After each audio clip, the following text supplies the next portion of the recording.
PSG Fan TV, bonsoir à tous, bonsoir à toi Antoine. Salut les gars. Très belle performance du Paris Saint-Germain ce soir. On est qualifié donc pour ces fameuses demi-finales. Comment as-tu trouvé tes Parisiens?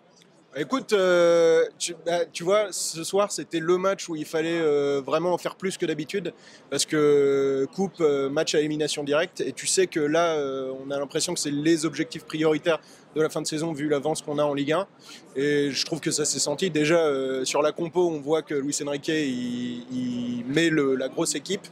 Je suis content qu'il fasse enchaîner Ramos. On a l'impression qu'il est remonté un peu dans sa considération. Évidemment, quand Kylian est titulaire, c'est quand même pas la même chose, même s'il a raison, il faut qu'on s'habitue à jouer sans lui. Maintenant, tu sentais que la grosse artillerie était sortie. Et évidemment, à part ce moment, j'allais dire traditionnel, où on s'endort un peu à 2-0 et où on les remet un peu dans le match tout seul, franchement, on a fait un match très sérieux. Il y a des choses que j'ai moins aimées dans la compo, notamment dans l'organisation de l'équipe avec Warren en arrière droit, où je trouve qu'on le gâche un peu, franchement. Quand tu vois surtout ce qu'il peut donner plus haut sur le terrain à la fin du match, tu te dis c'est un peu dommage de le mettre là.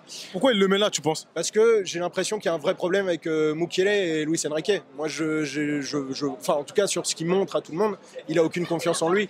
Donc, est-ce que c'est justifié? Est-ce que c'est pas justifié? Moi, nous, en tant qu'observateurs, on ne peut même pas te le dire parce qu'il n'a pas assez joué pour qu'on puisse donner un vrai avis objectif sur ses prestations.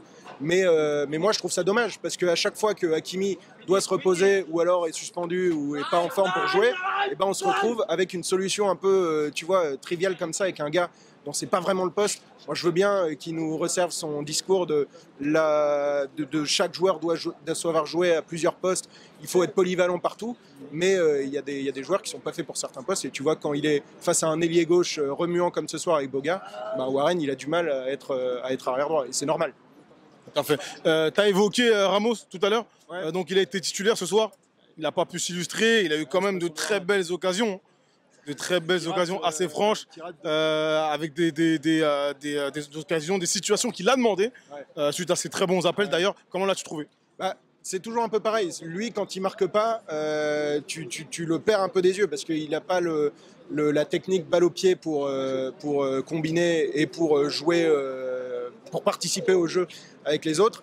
Après, c'est un gars à qui tu peux rien reprocher, même quand enfin, si, tu peux lui reprocher de rater ses occasions, comme sa frappe du pied gauche, là, je sais plus qui lui fait le centre, mais il est en position de marquer, il le met pas, donc ça, tu peux lui reprocher. Après, le travail qu'il fait... C'est Dembélé, je crois. C'est Dembélé. De toute façon, c'est souvent Dembélé qui crée quelque chose dans cette équipe, donc même s'il n'arrive pas toujours à terminer ses actions. Mais bon, bref, c'est un autre sujet. Ramos, tu peux pas lui gueuler dessus parce qu'il fait un tel travail, et peut-être que ça se voit plus au stade qu'à la télé d'ailleurs, mais quand on l'a sous les yeux, il fait un pressing de fou, mais pendant tout le match, il est toujours là à essayer de traîner dans la surface et il fait peser toujours une pression sur les défenseurs.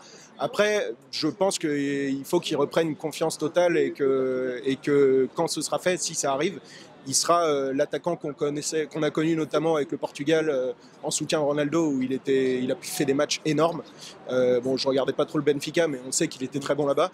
Et moi, je pense que c'est un joueur qui a vraiment du potentiel et qu'il faut mettre dans les meilleures conditions. Alors, je sais pas si évidemment l'an prochain on prend Osimhen, j'aurai peut-être pas le même discours, mais c'est un joueur sur lequel moi je compterais en tout cas. Très bien, merci à toi. Merci à vous les gars.